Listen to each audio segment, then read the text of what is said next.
الحمد لله رب العالمين والصلاة والسلام على سيد الأنبياء والمرسلين وعلى آله وأصحابه أجمعين. أما بعد، أعوذ بالله من الشيطان الرجيم. بسم الله الرحمن الرحيم. ألف لام ميم. ذلك الكتاب لا ريب فيه هدى للمتقين. وقال النبي صلى الله عليه وسلم: خيركم من تعلم القرآن وعلمه. وقال في موضع آخر: اقرأوا القرآن فإنه يأتي يوم القيامة شفيعا لأصحابه. وقال في موضع آخر عن أبي أمامة رضي الله عنه قال: سمعت رسول الله صلى الله عليه وسلم يقول: إن الله يرفع بهذا الكتاب أقواما ويضع به آخرين، أو كما قال عليه الصلاة والسلام. اللهم صل على سيدنا محمد وعلى آل سيدنا محمد أفضل صلواتك بعدد كلماتك وبارك وسلم. اللهم صل على سيدنا محمد وعلى آل سيدنا محمد أفضل صلواتك بعدد كلماتك وبارك وسلم. اللهم صل على سيدنا محمد وعلى آل سيدنا محمد أفضل صلواتك بعدد كلماتك وبارك وسلم.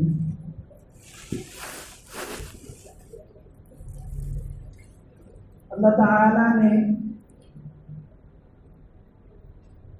ہمیں ایک زندگی دی ہے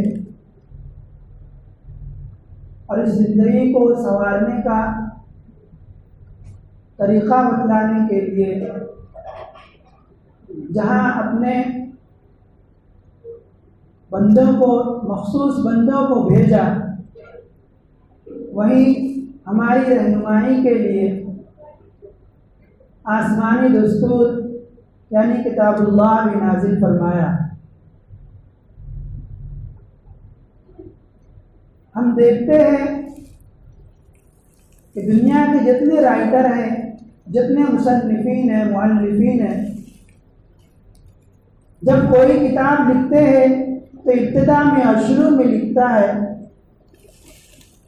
کہ ممکن ہو کہ اس میں مجھ سے غلطی ہوئی ہو، اگر کوئی غلطی ہو تو معذرت خواہی چاہتا ہے، وہ معذرت کرتا ہے کہ مجھے معاف فرمانا. لیکن آسمانی دستور یعنی قرآن کریم کی بات بالکل مختلف ہے، کیونکہ یہ منزل من اللہ ہے.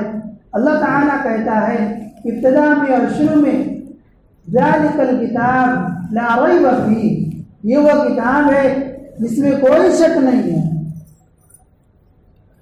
اور آگے قرآن کہتا ہے ھدی للمتقین، یہ متقیوں کے لیے اس میں ہدایت ہے. یہ قرآن نہایت عظیم الشان کتاب ہے جس کے ذریعے ہم اپنی زندگی کو سنوار کر سکتے ہیں، وہیں ہم اپنی آخرت کو بھی سنوار سکتے ہیں. قرآن ہی وہ واحد کتاب ہے جو دنیا میں مختلف قرأتوں میں پڑھی جاتی ہے، مختلف انداز میں، مختلف طریقوں میں یہ قرآن پڑھا جاتا ہے. کوئی پڑھ رہا ہے روایت حفظ، کوئی مصری روایت ہے، کوئی دیگر روایتوں میں قرآن پڑھتا ہے، لیکن سب قرآن ہی پڑھ رہا ہے. یہ قرآن کا بھی ایک معجزہ ہے کہ قرآن کریم کو مختلف انداز میں پڑھا جا رہا ہے.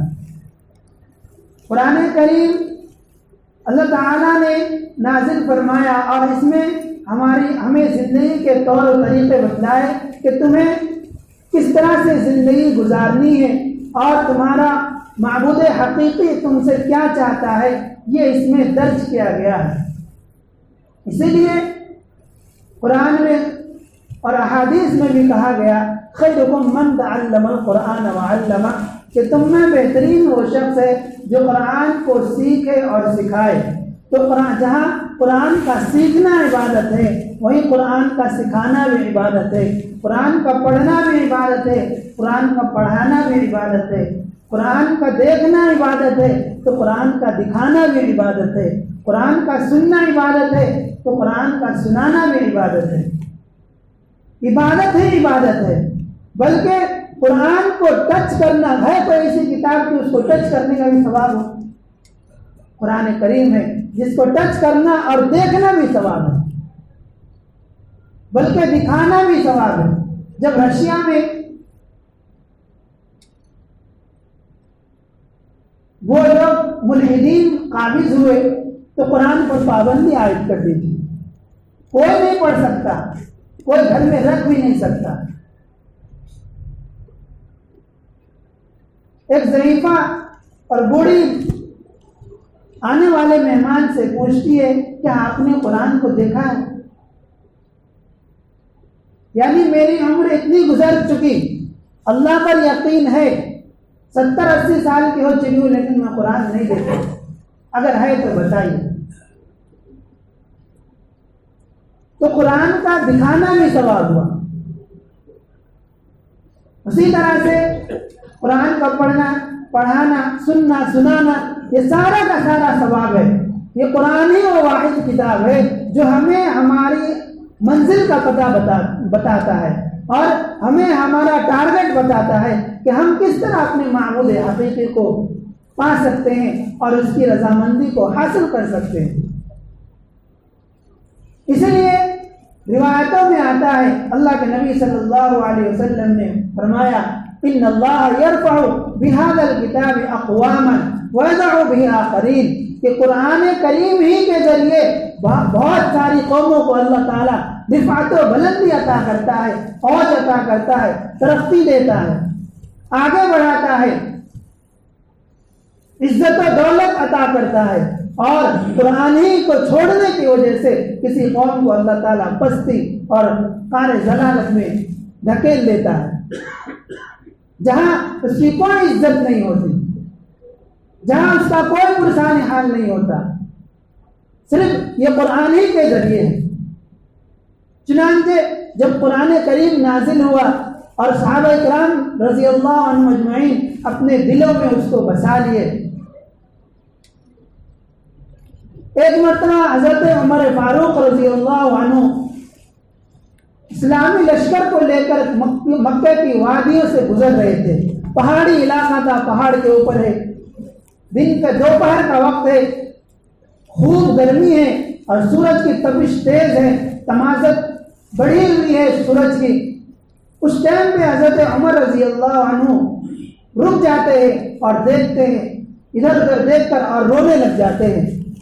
ان کے دوسرے کمانڈر جو ہوتے ہیں حضرت عمر فاروق، وہ لشکر کے، پوچھتے ہیں امیر المؤمنین کیا بات ہے، پوری قوم اور پورا لشکر دھوپ میں کھڑا ہے آپ کی وجہ سے، آخر آپ کیا سوچ رہے ہیں، آپ رو کیوں رہے ہیں؟ تو کہتے ہیں کہ میں اس دور کو یاد کر رہا ہوں، اس وقت کو یاد کر رہا ہوں جب میں ان وادیوں میں آتا تھا اونٹ لے کر کے، کہ میری خالائیں جو مجھے اونٹ چرانے کا بدلہ دیتی تھی وہ ایک مٹھی کشمش یا ایک مٹھی کھجور دیا کرتی تھی۔ پورا دن میں انہی وادیوں میں اونٹ چرایا کرتا تھا اور اسی میں جو میری خالہ دیتی تھی اسی میں میں مگن ہو جاتا تھا، خوش ہو جاتا تھا۔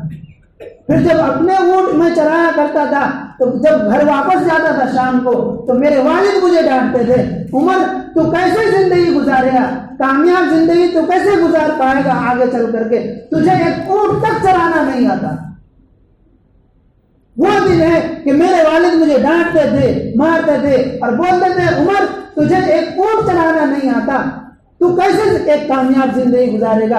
اور آج کو میں دیکھ رہا ہوں کہ اللہ تعالیٰ نے مجھے اس قرآن کی برکت سے، اس دین کی برکت سے وہ عزت عطا فرمائی ہے کہ امیر المؤمنین بنا رکھا ہے۔ یہ قرآن کی برکت تھی، یہ قرآن کی فضیلت تھی، یہ قرآن کی عظمت تھی جو انہوں نے دل میں بٹھائی تھی، اس کا یقین اپنے دلوں میں بٹھایا تھا۔ چنانچہ روایتوں میں آتا ہے کہ حضرت ابوبکر ہوں یا حضرت عمر ہو، حضرت عثمان ہو، حضرت علی ہو، سب کے سب قرآن سے کافی محبت کیا کرتے تھے۔ حضرت عمر کے بارے میں تو آتا ہے کہ جب بھی وہ گھر میں داخل ہوتے، جب بھی جس وقت بھی گھر میں داخل ہوتے، وہ قرآن لے کر بیٹھ جاتے تھے۔ یہ حضرت عمر کی زندگی کا جو ہے بالکل واضح نمونہ ہے کہ وہ، اور مثال دی جاتی ہے ان کی زندگی کا، کہ جب بھی وہ گھر میں داخل ہوتے تھے تو وہ قرآن کو ضرور کھول کر پڑھ جا کرتے تھے، 1 آیت 10 آیت۔ حضرت عثمان غنی رضی اللہ عنہ ایک رکعت میں جو ہے پوری قرآن ختم کیا کرتے تھے۔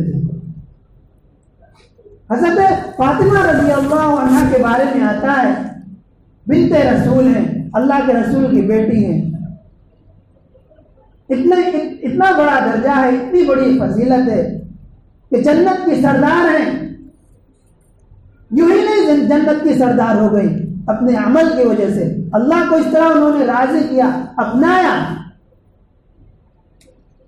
تو حضرت فاطمہ رضی اللہ عنہ ہے، ایک مرتبہ نیت باندھی رات کے ٹائم عشاء کے بعد کہ میں 2 رکعت پڑھ لیتی ہوں۔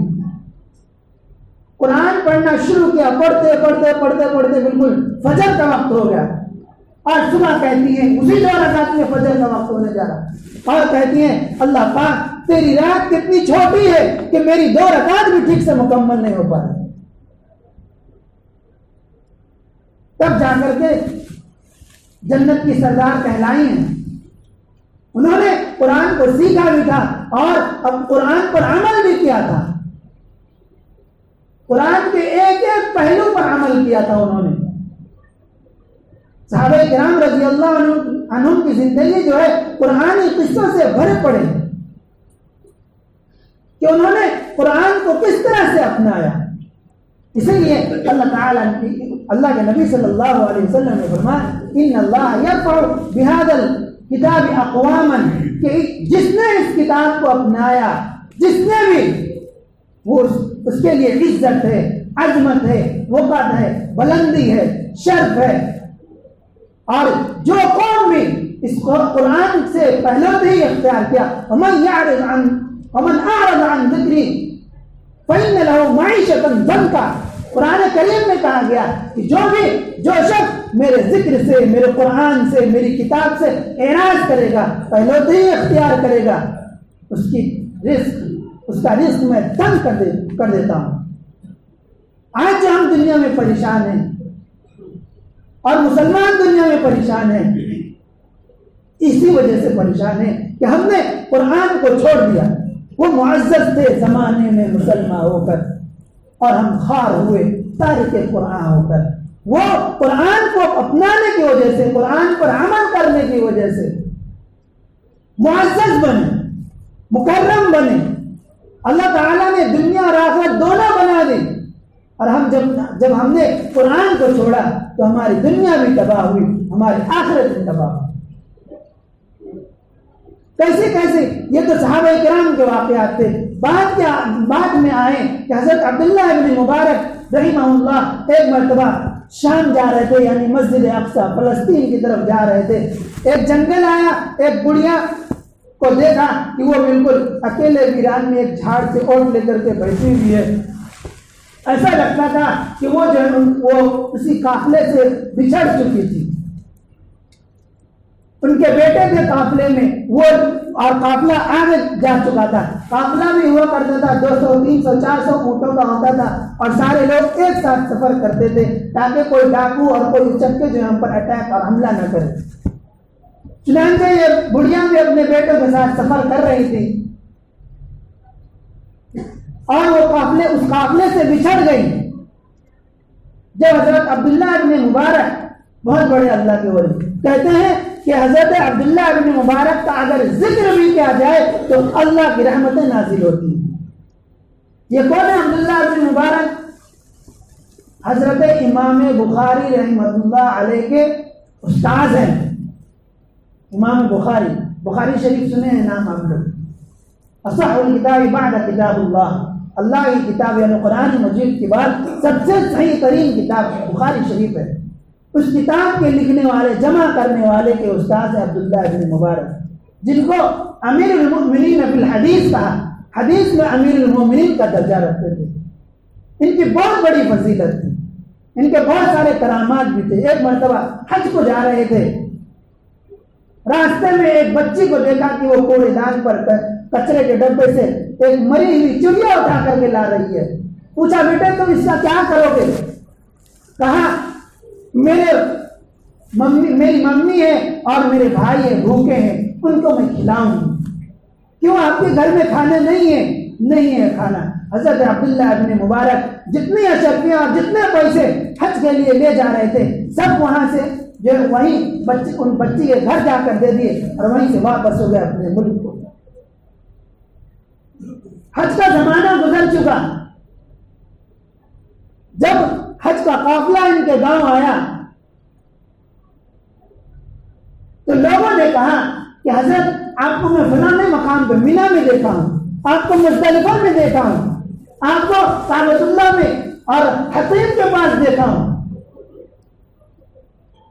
پھر بعد میں معلوم ہوا کہ اللہ تعالیٰ نے حضرت عبداللہ ابن مبارک کا حج جو ہے فرشتوں کے ذریعے کروایا, اور اس ایک نیکی کی وجہ سے تمام حاجیوں کی جو ہے حج مبرور نصیب فرمایا.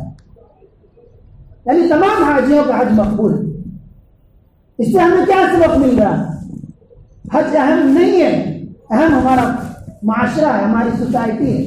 اگر ہمارے سوسائٹی میں کوئی ضرورت مند ہے تو پہلے ہم ان کی خبر گیری کریں, بعد میں ہم حج کر لیں.